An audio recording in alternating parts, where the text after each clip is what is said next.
Dah ketut. Hai, saya Elisa dan jom kita sama-sama menjejaki 12 pelukis kartun dan komik Perak yang berjaya.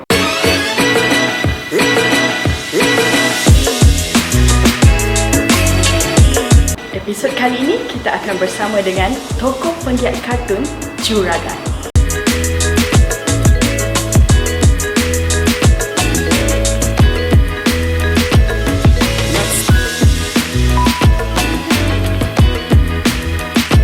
Kartunis kelahiran Batu Kurau Perak ini mempunyai pengalaman lebih 30 tahun melukis kartun dan juga merupakan pengasas Rumah Kartun dan Komik Malaysia. Rumah Kartun dan Komik Malaysia ini merupakan sebuah galeri dan tempat berhimpunnya para pelukis kartun dan komik tempatan.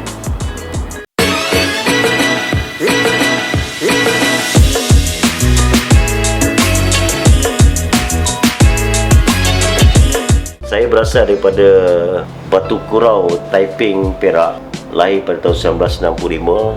Saya berhijrah ke Kuala Lumpur waktu berusia 10 tahun dan mula terlibat dalam dunia kartun ni sewaktu berusia 13 tahun ketika itu. Sewaktu 1970-an dulu berlaku perhijrahan dari kampung ke bandar ni.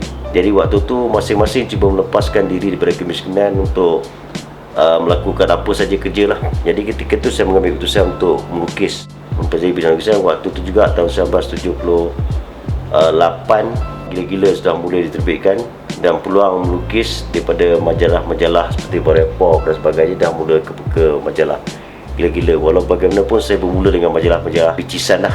Dan saya masih ingat kartun pertama saya diterbitkan oleh majalah Koleksi, iaitu sebuah majalah bentuk misteri, dan bayaran pertama saya dapat ialah RM5 lah sekeping ketika tu. Dan ketika tu saya berusia 12 tahun. Dia RM5 pun agak besar. 18 tahun saya terlibat, saya dipanggil oleh Cik Mishar kita untuk menerbitkan majalah Batu Api. Jadi saya bersama beliau menerbitkan majalah Batu Api. Walaupun kami hanya berdua, dan saya masih ingat Batu Api sebenarnya diterbitkan tanpa pejabat.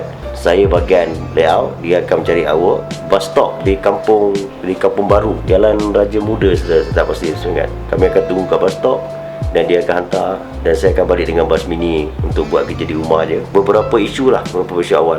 Dari Batu Api sehingga tahun 1988 saya terlibat untuk menerbitkan akhbar Warta Jenaka secara mingguan.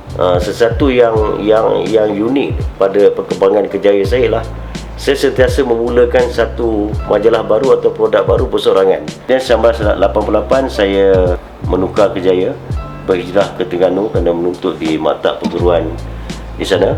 Dan 1991 saya pulang ke Kuala Lumpur dan menerbitkan majalah Falsafah Batu Api, masih bersama Tamu Misha. Maksudnya saya mengulang sejarah Falsafah Batu Api diterbitkan. Kemudian pada 2 tahun, saya ingat lepas 2 tahun batu Falsafah Batu Api memberhentikan penerbitan, dan saya pula ketika itulah sudah pun mempunyai ruangan khas di Harian Metro. 1992 saya sudah meninggalkan dalam dunia majalah. Saya lebih aktif dalam dunia perlibatan akhbar. Saya terlibat dengan Harian Metro, Berita Harian, New York Times dan sebagainya, sehingga sekarang lah Harian Metro sehingga sekarang. Dan pada tahun 1998 saya meninggalkan dunia perguruan. Tahun 2000 saya terlibat dengan syarikat penerbitan berita publishing, dan di sanalah mulanya terbit Politik Kedai Kopi. Saya tak pasti berapa lama, 2 tahun sangat itu. Dan 2010 saya meninggalkan berita publishing untuk meneruskan perniagaan. Dan 2016 tertubuhlah Rumah Kartun dan Komik Malaysia. Sumbangan terakhir saya kepada dunia kartun dan komik lah, yang akan saya tinggalkan kepada generasi yang akan datang. Dan saya berharap Rumah Kartun dan Komik Malaysia ni akan menjadi mercu tanda kejayaan semua kartunis di negara kita.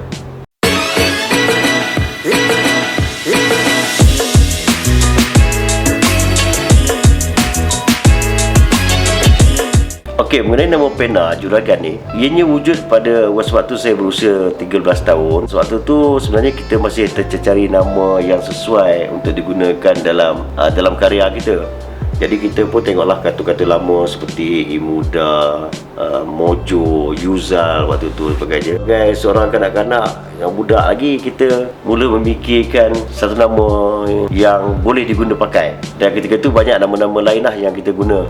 Contohnya saya pernah guna nama Dono lah, itulah ini dan sebagainya. Tapi pada suatu hari saya rasa nama-nama tersebut gagal untuk pihak penerbit memberi perhatian. Walau lukisan kita pun tak apa-apa, tapi kita rasa nama pun tak best, tak bagus. Jadi saya cuba fikirkan nama baik, nama yang baru, dan saya terbaca kartun karya Fatah, Malaysia Permai, kisah Tok Jeragam. Dia tak sebut juragan, Tok Jeragam, Jeragam. Saya kata, bagus nama ni, saya nak pakai nama juragan. Walau ketika tu saya pun tak tahu apa maksud juragan, apa semua, hanya terpacul nama juragan saja. Saya pun tulis juragan, dan kartun tu saya hantar kepada Mekah di Gigi, Majah Gila. Dan tak berapa lama saya dapat surat daripada almarhum Rajab Had menjemput saya ke pejabat. Yalah, kita udah budak lagi, tak tahu pejabat gila di mana, walaupun alamat dia bagi. Dan dengan bantuan salah seorang bapa saudara saya lah, mencari pejabat gila-gila itu dan beritahu saya cara naik bas dan sebagainya. Saya berjaya lah pergi ke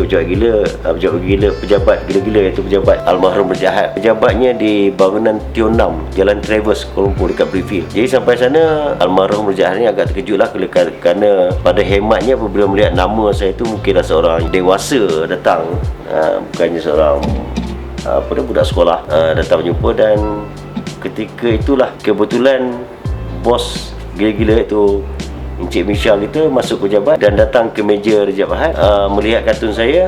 Kemudian ketika ingin berlalu, ada ayat dikeluarkan oleh Encik Michelle kita ni, tolong jaga budak ni. Saya ingat, tolong jaga budak ni. Saya ingat kata-kata itulah yang menyebabkan akhirnya saya bersama Encik Michelle ni, daripada mula penubuhan batu api, warta jenaka, falsafah batu api, dan agak sinonim lah di antara juragan dan Misha ni. Banyak menerbitkan majalah baru, tutup majalah baru, tutup sebagainya. Kami banyak buat majalah lah. Jadi itu bermulanya nama juragan tu. Dan selepas tu kita pun tahu juragan ni sebenarnya Nauda Kapal dan sebagainya. Agak selesa lah dengan nama tu. Secara jujurnya saya boleh katakan bahawa hasil karya saya bukanlah karya-karya terbaik jika dibandingkan dengan kartunis-kartunis lain yang lebih hebat. Saya bukannya kartunis yang popular lah. Saya sekadar seorang kartunis yang berada dalam dunia kartun. Nasib saya mungkin agak baik. Saya berdamping dengan kartunis-kartunis hebat, berada di tempat yang betul ketika itu, dan di situ saya dapat banyak belajar tentang dunia penerbitan.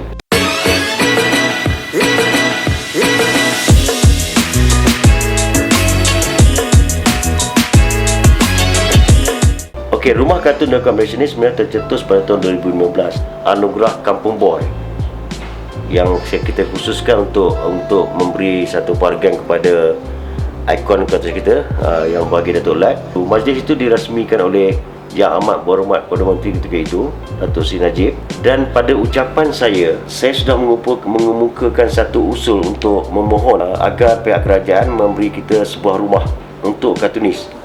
Kerana pada ketika itu kita melihat kebanyakan karyawan lain mempunyai tempat mereka sendiri. Contohnya seperti pena, Gapena dan sebagainya. Mereka mempunyai rumah pena, rumah Gapena. Dan saya rasa kartun juga perlu ada sebuah rumah, sekurang-kurangnya sebagai tempat untuk kartunis berkumpul, melakukan aktiviti atau program-program mereka. Dan kita juga boleh menjalankan berbagai aktiviti lain. Hasil pada ucapan tu tapi pada 2015, selepas saja majlis tersebut, Pejabat Perdana Menteri sudah pun merekodkan sebagai satu usul ketika membalas ucapan saya. Dalam ucapan Yang Amat Berhormat Perdana Menteri, beliau bersetuju untuk kartunis adanya sebuah rumah. Jadi pegawai Yang Amat Berhormat Perdana Menteri menghubungi saya, kenapa tak cari lagi tempat untuk jadikan rumah. Dan ketika itu saya kata saya agak keberatan sebenarnya, sebab hubungan saya dengan kartunis tak berapa rapat. Tapi kalau kena desakan mereka dan ramai pegawai yang cuba membantu saya, 2016, ujung 2015 tu, kita pun mulakan gerakan untuk mencari tempat, dan akhirnya kita dapat sebuah rumah di Taman Botani. Setiausaha Sulit Kanan Kementerian Wilayah Persekutuan kita tu, Datuk Rahim Rejab, beliau membantu kita mendapatkan rumah ni dengan kos sewaan, dan beliau akan cuba membantu untuk kita membiayai kos tersebut. Dan akhirnya kita bersetuju untuk menempatkan kartunis di sini. Bukan begitu mudah lah apabila kita membuat satu perkara yang mempunyai kos, dan kita juga tidak mempunyai pendapatan yang tetap. berlaku pula berbagai-bagai pertukaran dalam politik sebagainya, kita berpegang pada satu prinsip bahawa apa saja yang kita buat dengan ikhlas, kita akan dibantu oleh Allah Ta'ala. Jadi ada pihak-pihak tertentu menjemput kita membuat pameran dan sebagainya, mereka membayar kos-kos pameran ataupun charges ataupun bayaran yang kita tentukan. Dan bermula di Muzium Negara, pameran terbesar, kemudian kita bergerak ke Terengganu, kita bergerak ke Johor Bahru sebagainya, dan kita sudah mula menjana pendapatan yang boleh kita membiayai kos penyewaan dan kos-kos lain dalam menyelenggarakan rumah kartun. Dan ramai yang bertanya tentang dari mana dapat duit dan sebagainya. Itu perkara biasa yang akan pada saya, orang tidak akan melihat apa yang kita buat. Orang akan cuba bertanya, berapa banyak awak akan dapat duit. Itu dunia karyawan mana pun akan menghadapi masalah yang sama. Dengan apa saja pendapatan kita dapat, kita cuba berjimat-jimat dan terus mempertahankan rumah kartun sehingga sekarang dah 5 tahun ke-5, alhamdulillah. Rumah kartun juga berjaya mewujudkan satu tabung khas kebajikan kartunis. Siapa saja kartun yang mendapat kesulitan menghubungi kita, dan kita mempunyai keuangan untuk membantu sedaya kita, walaupun tidaklah sebanyak mana yang diberi, tapi sekurang-kurangnya ada. Pada saya sekurang-kurangnya ada daripada tidak langsung. Dan kita juga berharap di masa-masa akan datang kita dapat mengadakan berbagai program. Contohnya sekarang kita adakan satu pameran di rumah kartun dan juga di luar. Dan mungkin kita boleh bergerak ke setiap negeri seperti mana yang pernah dicadangkan dulu, bahawa kita akan bergerak ke setiap muzium-muzium negeri yang ada. Dan mungkin perkara itu akan berlaku selepas kita bebas daripada Covid dan sebagainya. Selepas 5 tahun kita buat operasi, semua kartunis semakin faham rumah kartun ni kepunyaan mereka, bukan kepunyaan saya. Alhamdulillah ramai dah bagi sambutan dan ramai yang menggunakan ruang ataupun apa yang ada untuk melakukan aktiviti. Sebab objektif utama perubahan rumah kartun antaranya ialah memberi ruang kepada kartunis untuk mengadakan aktiviti ataupun memberi ruang kepada kartunis untuk bertukar-tukar fikiran dan sebagainya. Selain sebagai satu tempat untuk mengumpul khazanah kartun dan komik negara, rumah kartun seolah cuba menyemarakkan balik semangat para peminat atau para pembaca untuk mendekati mendekati kartun dan komik. Mungkin lebih banyak lagi tempat-tempat yang begini akan diwujudkan di setiap negeri.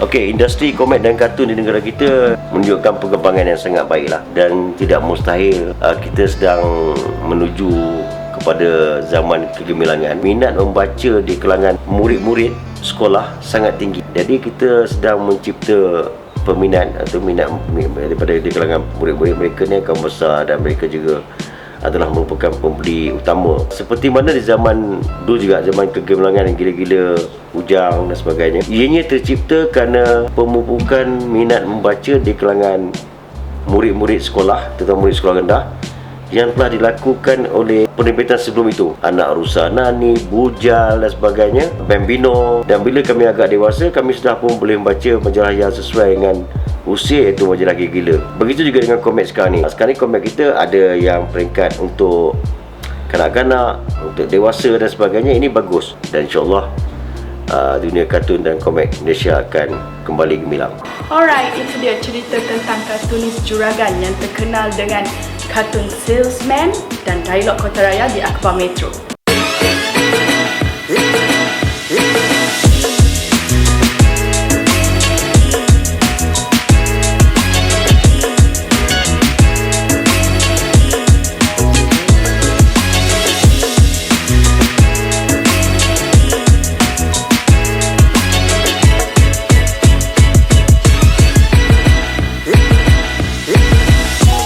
Jumpa lagi di next episode. Jangan lupa like dan subscribe. Bye. Deketun.